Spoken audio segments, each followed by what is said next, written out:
Escape velocity അഥവാ പലായന പ്രവേഗം. ഭൂമിയുടെ പലായന പ്രവേഗം എത്രയാണ്? 11.2 km/s ആണ് ഭൂമിയുടെ പലായന പ്രവേഗം. എന്താണ് പലായന പ്രവേഗം? ഒരു ആകാശഗോളത്തിൻ്റെ ആകർഷണ വലയത്തിൽ നിന്ന് സ്വതന്ത്രമായി വിട്ടുപോകുന്നതിന് ഒരു വസ്തുവിന് ഉണ്ടായിരിക്കേണ്ട ഏറ്റവും കുറഞ്ഞ പ്രവേഗമാണ് പലായന പ്രവേഗം എന്ന പേരിൽ അറിയപ്പെടുന്നത്. ചന്ദ്രൻ്റെ പലായന പ്രവേഗം എത്രയാണ്?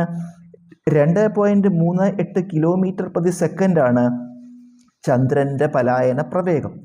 ഏറ്റവും കൂടിയ പലായന പ്രവേഗം ഉള്ളത് സൂര്യനാണ്. സൂര്യൻ്റെ പലായന പ്രവേഗം 618 km/s ആണ്.